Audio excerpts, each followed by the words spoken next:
Good evening বন্ধুরা, welcome to my blog. চলে এসেছি আজকে একটি নতুন ভিডিও নিয়ে। তো দেখে নিশ্চয়ই তোমরা বুঝতে পারছো কি হতে চলেছে ভিডিওতে। তো আমরা চলে এসেছি কালী পুজোয় ঘুরতে যাচ্ছি আর কি, দেখতেই পাচ্ছ। আর দেখো প্যান্ডেলগুলো যা করেছে, চন্দননগরের লাইটিং। তো এগুলো, এই জায়গাটা কোথায় বলো তো? এটা হচ্ছে আমাদের পুলিশ স্টেশন, ঘোকসাডাঙ্গা স্টেশনে যে পুলিশ স্টেশন আর কি, সেখানে যেতে এই লাইটিংগুলো করেছে। খুবই সুন্দর চন্দননগরের লাইটিং। আর এটা হচ্ছে আমাদের শিব মন্দিরের প্যান্ডেল। তো সেখানে আমরা ভিতরে প্রবেশ করে মাকে প্রণাম করে নিলাম। তারপরে দেখো এখন যাচ্ছি হচ্ছে পুলিশ স্টেশনে আর কি। তো সেখানে দেখো খুব সুন্দর করে করেছে প্যান্ডেলটা, খুবই সুন্দর দেখতে, খুবই ভালো লাগছিলো। তো তোমাদের সঙ্গেও শেয়ার করলাম সেই জন্য। আর দেখো এখানেই মনে হচ্ছে সব ভিড় হয়েছে আর কি, এত ভিড় হয়েছে বলার মতো নয়। আর লাইটিংটা যা করেছে না, ব্যাপক। তো তোমরা যারা যারা এসেছো তারা তো অবশ্যই দেখেছো, যারা আসোনি তারা এখানে দেখে নাও। আর ডেকোরেশনটা দেখো খুবই সুন্দর, মানে খুবই সুন্দর দেখতে। চারদিকটা আর উপরটা দেখো কি সুন্দর হয়েছে। তো আর মাকে দেখে নাও, তোমরাও প্রণাম করে নাও।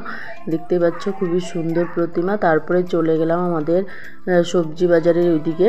তো ওইদিকে আরও দুটো ঠাকুর আছে, সেখানেই আমরা যাচ্ছি। তো অনেকক্ষণ আমরা ঘুরেছিলাম, তো অনেকগুলো ঠাকুর দেখেছি, বুঝতে পারছো। এদিকে হচ্ছে, এটা হচ্ছে সবজি বাজারে না, তার আগে এইদিকে রবীন্দ্রপল্লী বলে সেই দিকে। তো এখানে এদিকে অনুষ্ঠান শুরু হবে আর কি। আর এখানেও খুবই সুন্দর সাজিয়েছে, দেখো কুলো দিয়ে, চালুন দিয়ে, মানে খুবই সুন্দর সাজিয়েছে একদম। দেখো এখানে শাড়িও লেগেছে, পাখা, মানে এইসব নিত্যদিনের জিনিসপত্র দিয়ে খুবই সুন্দর হয়েছে। আর প্রতিমাটা তো খুবই সুন্দর, আর সাজানোটা দেখতেই পাচ্ছ খুবই সুন্দর হয়েছে। চারদিকে শুধু বাঁশের কারুকার্য করেছে, খুবই সুন্দর হয়েছে। আমার তো খুবই ভালো লেগেছে। তোমাদের কেমন লাগলো অবশ্যই জানিও। তারপরে এই দেখো এই প্যান্ডেলটা, এই যে দেখতে পাচ্ছ লাইটিংটা, এটা হচ্ছে আমাদের সবজি বাজারে, ঘোকসাডাঙ্গা সবজি বাজারে। তো সেখানে একটু পরে যাচ্ছি, সেখানে একটা ধামাকা আছে। তাছাড়া আমরা এখন যাচ্ছি এই দিকে, দেখতে পাচ্ছি এইদিকে পিছনে আরেকটা আছে, সেখানে যাচ্ছি। তো এখানেও খুবই সুন্দর হয়েছে, আর প্রতিমাটা তো আরও খুব সুন্দর। তো তোমরা কালী পুজোয় কোথায় কোথায় ঘুরলে অবশ্যই কমেন্টে জানিও। আর কারা কারা ঘোকসাডাঙ্গায় ঘুরেছে অবশ্যই কমেন্টে জানিও। তো আমরা তো এখানেও ঠাকুর দেখা হয়ে গেল।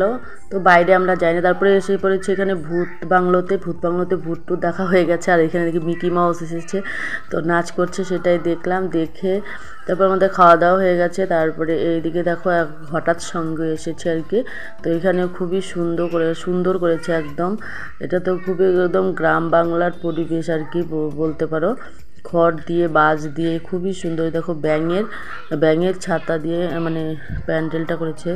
আর কাঠের কী বলে, গাছের গুঁড়িগুলো সাজিয়ে খুবই সুন্দর হয়েছে। ঠাকুরটা তো দেখালাম আমি।